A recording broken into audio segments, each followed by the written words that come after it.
Dunkin' Donuts coffee and the Common Core Algebra 1 Regents Exam. Nothing's better. Oh, nailed another commercial.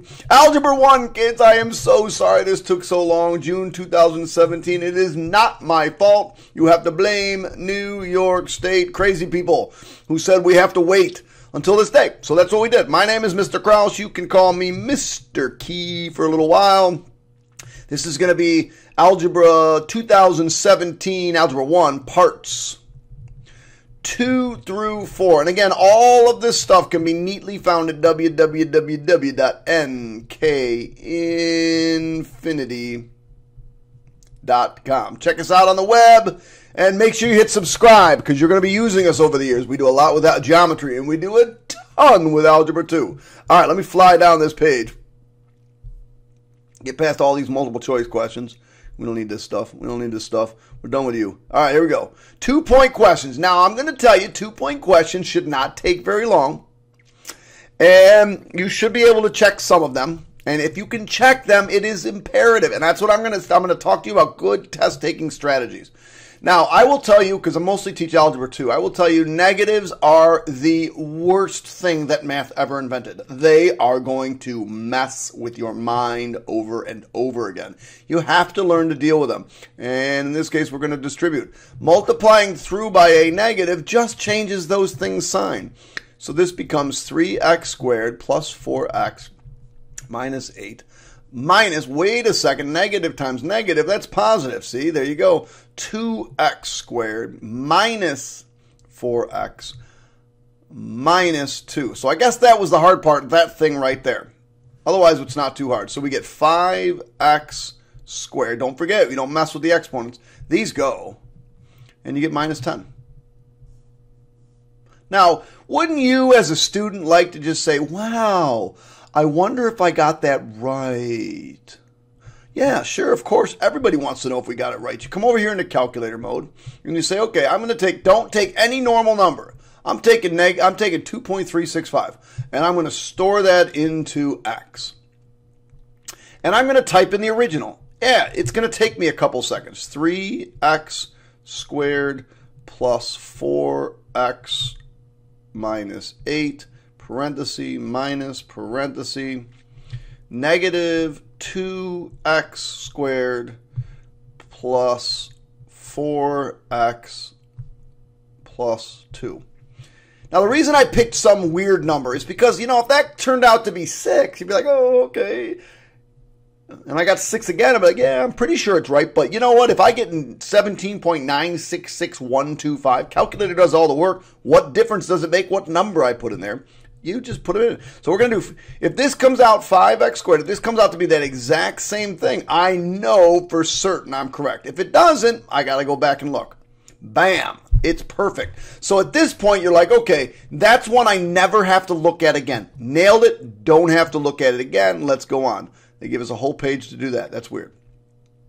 Graph this function on the set of axes. Do they tell anything else? State the coordinates of the vertex. All right, so if you're a good student, and hopefully you are, one of the things that you want to make sure you do is show your work by giving us a table of values. So if you type this into your calculator, you should give some negative values and you should give some positive values. But I don't know where I'm going with it, so let's just go. And it's negative x squared minus 6x. Negative x squared minus 6x. All right, there it is. So I'm going to go get some table values, Control T. And let's see. Anything that's less than 10 I should use. See how that was negative 16 right there? That's too much. We don't need that. So, all right, so right here. So we're going to go negative 8, negative 7. And write them all down. Why not? Negative 8, negative 7. Negative 7. Oops, negative 7, negative 7. Write them down correctly, please. Negative 7, negative 7. Negative 6, 0. Negative 6, 0. Negative 5, 5. Negative 5, 5. Negative 4, 8. Negative 4, 8. Negative 3, 9. Negative 3, 9. And if you notice, now we got the pattern coming down. So this is going to be negative 2, 8, negative 1, 5, 0, 0, and 1, negative 7. Just check. Make sure. There we go. So those are the ones we're going to graph. Negative 7, negative 7. Negative 7, negative 7 should be right about there. Negative 6, 0.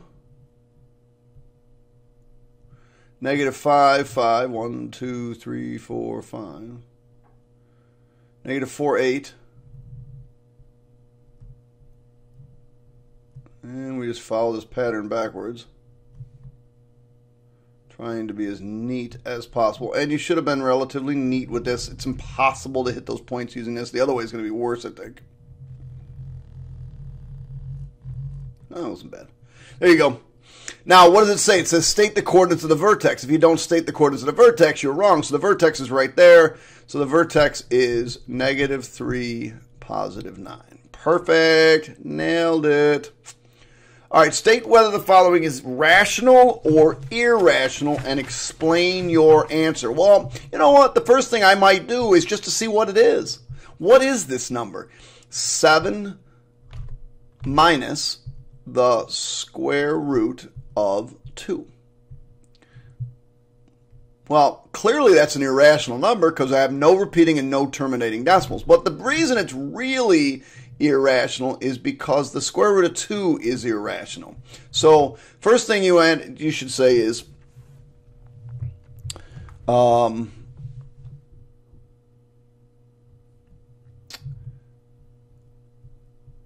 value of this is 5.5857, 5.5.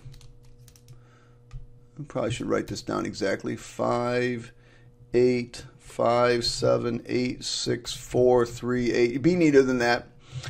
Which is clearly an irrational number. Write out number. An irrational number is a non-terminating, non-repeating decimal.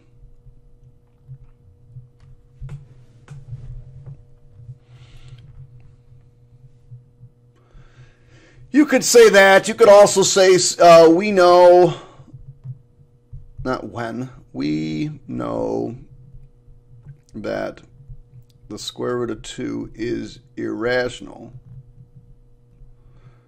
since it is not a perfect square, and adding an irrational number and a rational number gives us an irrational number. Something to that effect. Whatever. That's about all there is to that. The value v of t of a car depreciates according to this function. Now, I know it depreciates because of this 0.85. If it was going up in value, that would be bigger than 1. So this is an exponential function with a base that's less than 1, or between 0 and 1. Therefore, it's going down in value, where P is the purchase price of the car and T is the time in years since the car was purchased. State the percent that the car value decreases by each year. Justify your answer. The value of the car decreases by 15% because, or since, 0.85 is equal to 1 minus 0.15. Or, in other words, 85% is equal to 100% minus 15%. Something to that effect. You could also say the value in here is less than 1. It's less than 1 by 0.15. Therefore, it's a decrease in 15%. Something to that effect would get you full credit.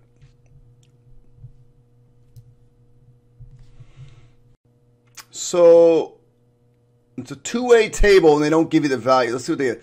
We got 100 students, a survey of 100 students. So we're going to put 100 students here. It said it found that 60% of students watch sports. 60 students watch sports. 34 of these students did not like pop music. And that would leave here, what, 26? This is 40. Of the students who did not watch sports, 40. 70% of them liked pop music. So I got to take 40 and multiply it by 0.70, which is equal to 28. If you do it on your calculator, you get 28. So 70% liked pop music. So this is 28, which leaves us 12 here. And then this is what, 46? And then this is 54? And 54 and 46 is 100. So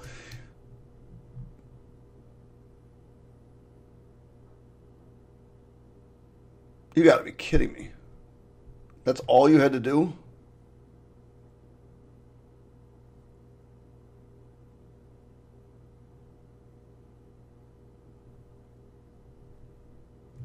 Okay, I guess that's it. In Algebra 2, you got a ton more to do than that. Graph the inequality. Now, remember, I'm going to tell you right now, just remind yourself, this is a dotted line. Remind yourself, dotted line. If you don't draw a dotted line, you already lose points. So, let's see what we got here. So, y plus 4 is equal to negative 2x. Negative times negative is positive. Please be careful. Subtract 4 and I get y equals negative 2x. If you subtract 4 plus 4. There's your line we're going to graph. And I apologize, this is going to look awful. My y-intercept is 4. My slope is down 2 and to the right. It's down 2 because it's negative.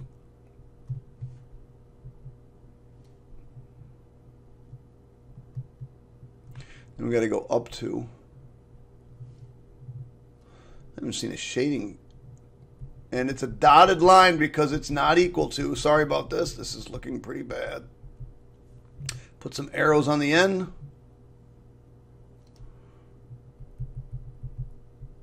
And hopefully your teacher shaded. Now we're going to shade less than. Less than means, oh, I put an equal to there. That's nasty.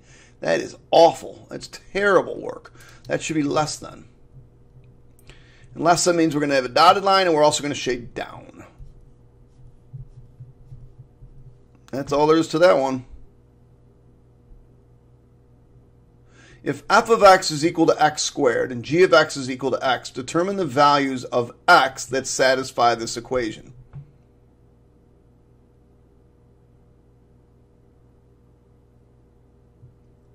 Was it 0, 0, and 1, 1?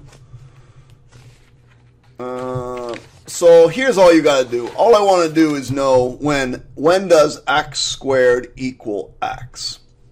All right. So I'll just do this. X squared minus x equals 0. We take out an x minus 1. Take out the x to GCF, and I get x equals 0 and x equals 1. Now, it didn't say you had to do that algebraically, so I'm not really sure. I think what you also could have done is done this, right? Shown that this is a parabola.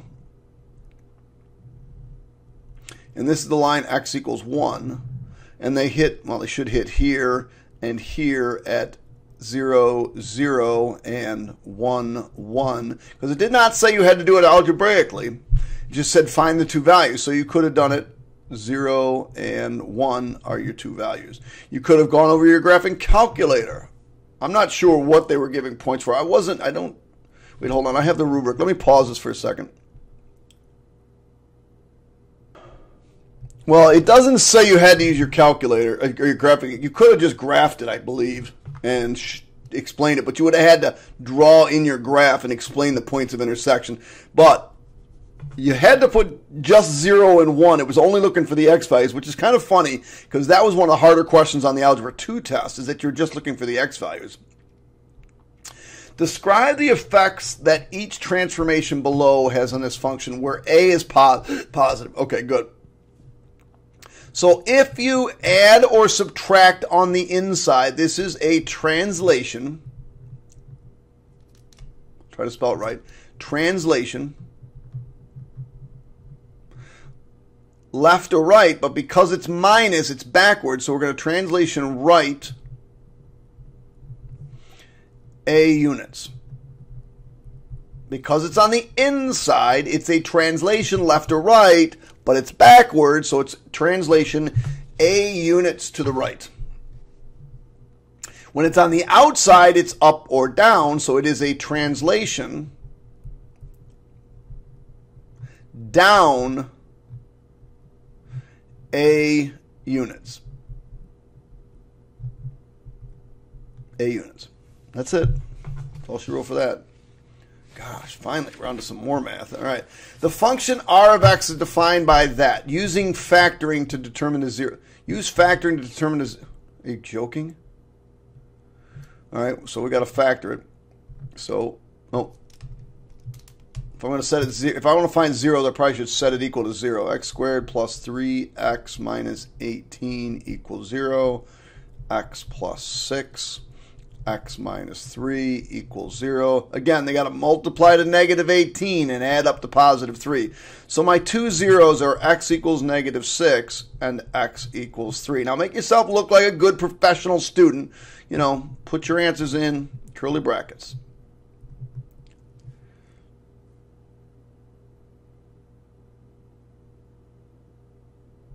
All right. Explain what the zeros represent. So, zeros or roots are where the function f of x crosses intersects. You could use intersects. Intersects is a better word. The x-axis. Cannot believe that's all you had to do for 4 points. Go back to teaching algebra, maybe. The graph below shows the model. The graph below shows the model of Craig's trip to visit his friend in another state. I heard about this question. In the course of his travels, he encounters both highway and city driving. All right. So for the first 2 hours, he goes 110 miles. So that's like 55 miles per hour. For the next hour and a half, 1.5 hours,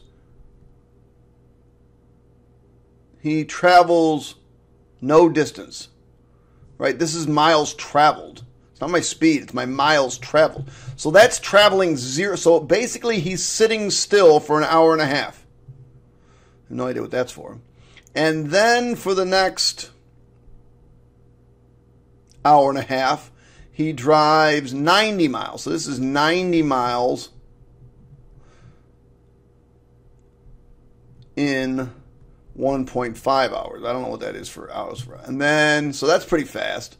That's actually really fast. And then for the next part, he's going 2 hours, he's going 40 miles. So 40 miles in 2 hours.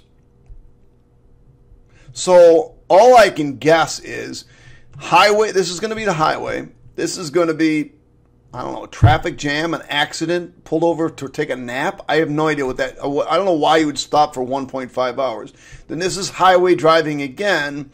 And then this is going to be city driving because it's kind of slow. 40 miles in 2 hours, that's pretty slow. Now let's see what the question's asking.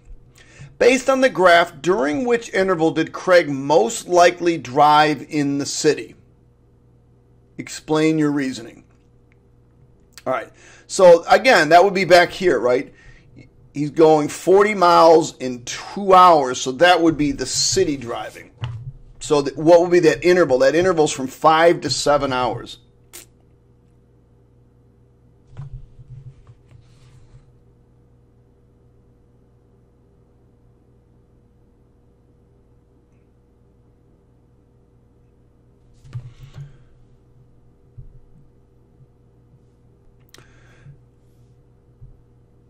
Okay, so during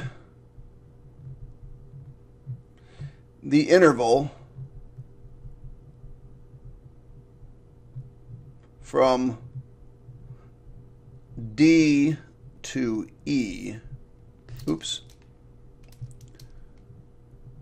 Craig was driving in the city.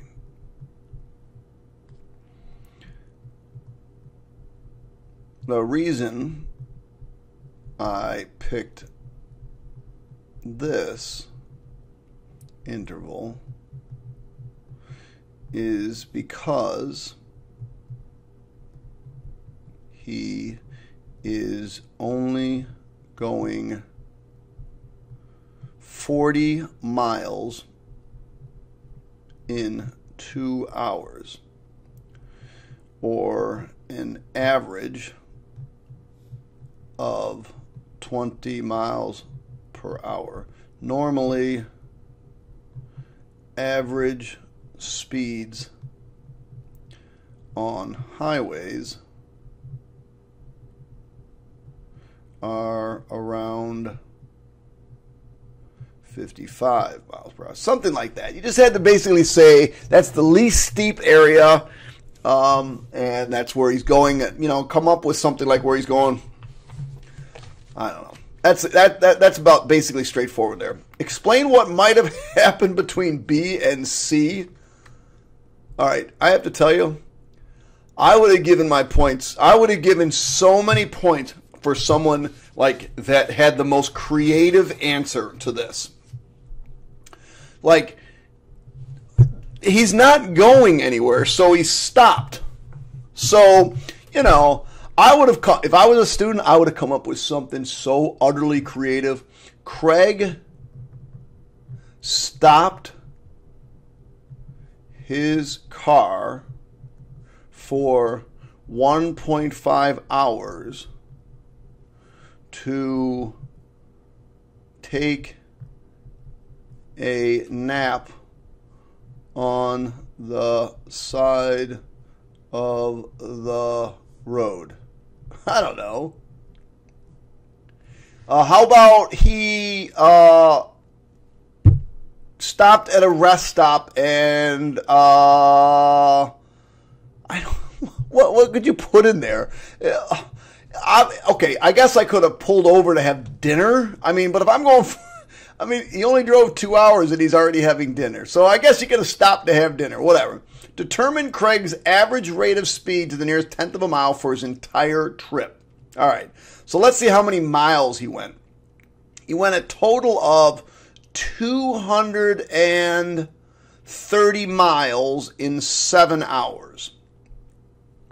So miles is 230. Hours or time is 7 hours.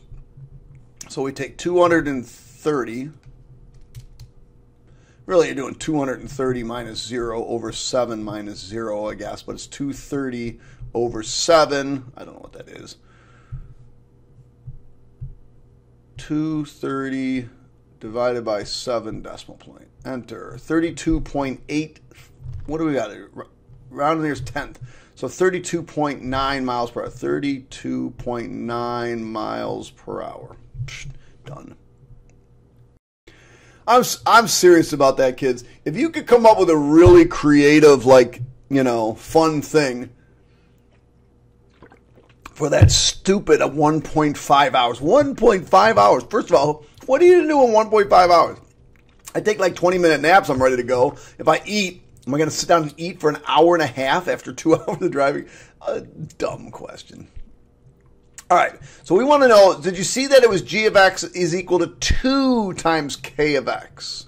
So we want to know, when does 2x squared plus 3x plus 10 equal 2 times k of x? Well, k of x is 2x plus 16. So you got to be careful. You got to distribute. So we get 2x squared plus 3x plus 10 equals 4x plus 32. Remember, we're just going to distribute here. Since this is my x squared is positive on the left, I'm going to bring this over. I'm going to subtract the 4x, and I'm going to subtract the 32. So I get 2x squared minus x minus 22 equals 0. I'm pretty sure this is factorable, but maybe not. Wait, hold on. Oh, wait a second. Do you see this right here? It says to the nearest tenth. And then if I keep reading the directions here, explain why you chose to use the quadratic equation. See right there, and I know it's not factorable, so that kind of stinks. It says solve the following for that. Isn't that weird? It's the third problem that's like this. I say third. There's 2 of them in this one. There was one in the Algebra 2. That's so strange. So anyway, we can't use completing the square because the middle term is odd, and I would have to first divide by 2. So I'm going to use quadratic formula. A equals 2, B equals -1, C equals -22. Now this is where I get a little bit different.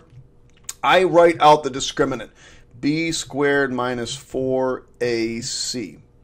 Now b squared, what is 1 squared? It's just 1. So it's 1 minus 4 times 2 times -22. Never type in -1 squared or anything like that. Just square it. You know what it is. All right, I got to grab my calculator. So 1 minus 4 times 2 times -22. 177.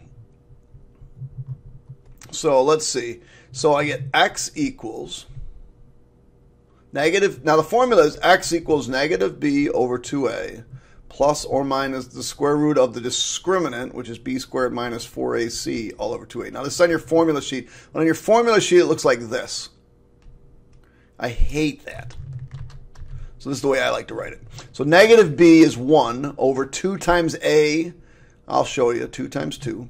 Plus or minus the square root of 177 over 2 times 2. So this is x equals 1/4 plus or minus the square root of 177 over 4. I guess that's probably the right answer. But the question says round to the nearest tenth. Well, you know what the first thing I'm going to do with this problem is? I want to know if I have the right answer. I just want to know if I have the right answer. So I'm going to write in 1 divided by 4 plus the square root of 177, get out of the square root, divided by 4. And I'm going to store that into x.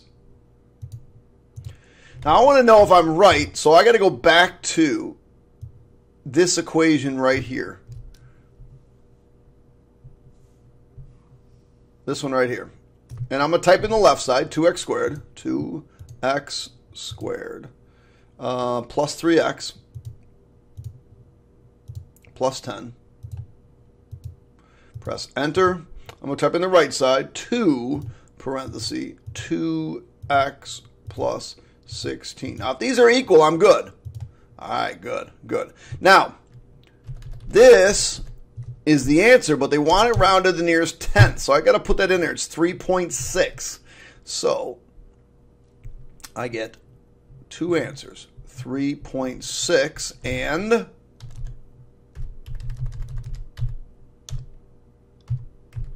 negative 3.1. Ooh, I'm going to put that one in first because I look professional. This looks terrible. So, that looks terrible. Negative 3.1 and 3.6. All right, so explain why you chose the method you chose to solve this a quadratic. Oh, it didn't say use the quadratic equations. Since 2x squared minus minus x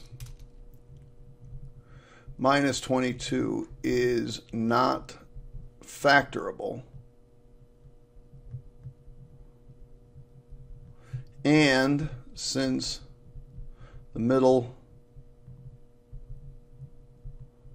term is odd, I chose to use the quadratic formula. That's it. Something like that. It's kind of a dumb question. It's like, we need an extra point. Let's see if we can get an extra point. Ask them why they use the quadratic formula. Whatever. You should have said, because you said round to the nearest tenth, I knew I couldn't factor it. But, that's how I knew it was not factorable. Michael has $10 in his savings account. Is this the last question? Isn't there 37? Yeah, there's 37. Michael has $10 in his savings account. Option 1 will add $100 to his account each week. Option 2 will double the amount in his account at the end of the week. We want option 2. Anytime you double is what you want. So let's write in option 1. Option 1. So option 1 is f of x is equal to, we'll start with $100 and we'll add, we got to start with $10. Start with $10. And we're going to add $100 every week. Option 2, we're going to we'll do I'll call it g of x. I can't call it f of x. How about g of x? And we're going to say it's equal to, starting with $10, but we're going to double it every week. So that's 2 to the x. That's an exponential growth question. Michael wants to have at least $700 in his account at the end of 7 weeks to buy a mountain bike. Determine which option will enable him to reach his goal. So we're going to do f of 7, which is equal to 10 plus 100 times 7. So this is going to be $710. So it looks like that works. Let's try g of 7.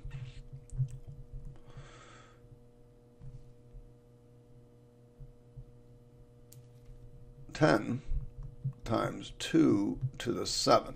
Now 2 to the 7, isn't that 14? 140, So I'm just going to do 10 parenthesis 2 parenthesis raised to the 7. 1280. So g of 7 is equal to 1280. Anytime you can double, you want to do it. So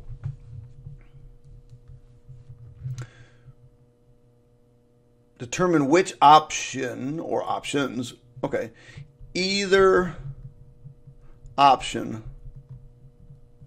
will allow, what's his name's? Mike, to reach $700 by the end of week 7. By the end of week 7. Justify means write some words and do some math. So you had to do some math and then write an explanation. That's what justify means. All right. Central High School has 5 members on their swim team in 2010. Over the next several years, the team increased by an average of 10 members per year.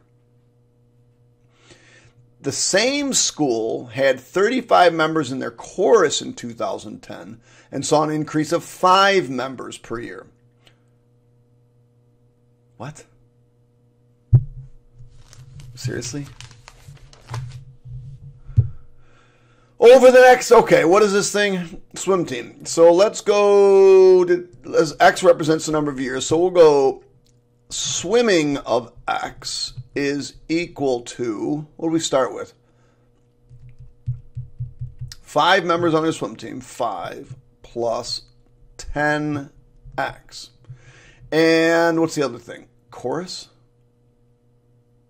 Chorus of X. So C of X had 35 members, and they increased by 5 members per year.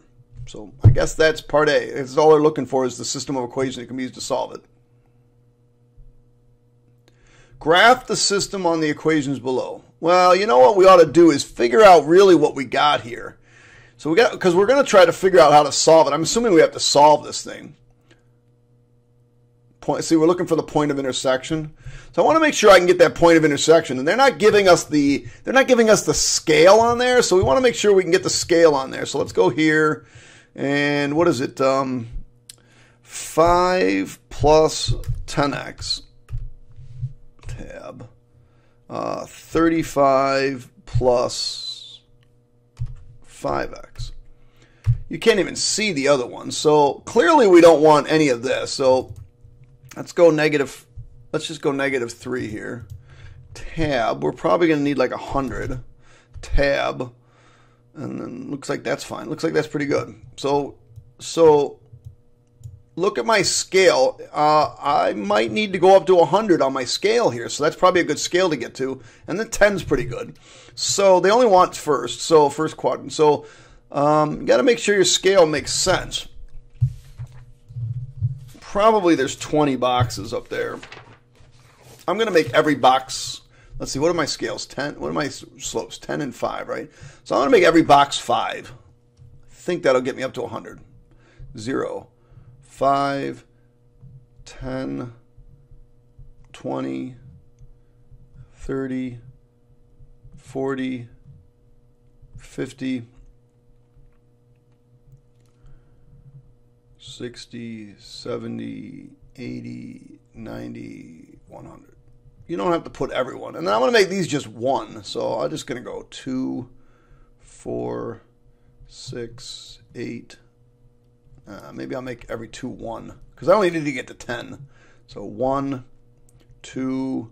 The more you can stretch it out, the better and neater it's going to look. And the neater it looks, the better your grader likes you. They're like, oh, kid took time. I know my handwriting's not that best, but you'll get over it. And you know what? I'm going to find that point of intersection. Menu, analyze graph, intersection, click, click. 665. I'm actually going to plot that right now just so I make sure I have it. 6, 50, 65.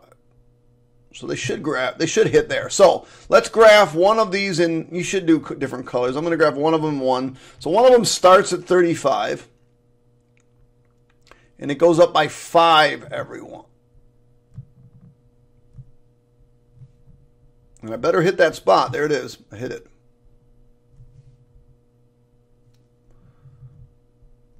And you got to label this one. It's not good enough not just to graph it without labeling it. You got to label it.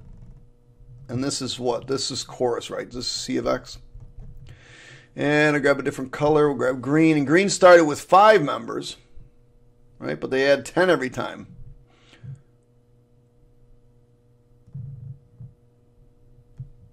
Again, it better hit that same point. Otherwise, we did something funky.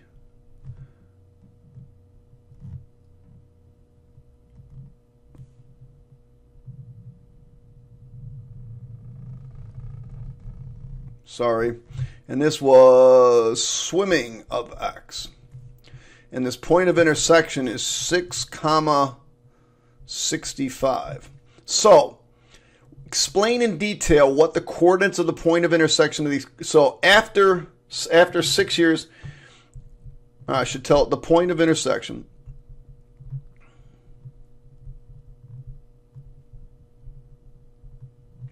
$665 tells us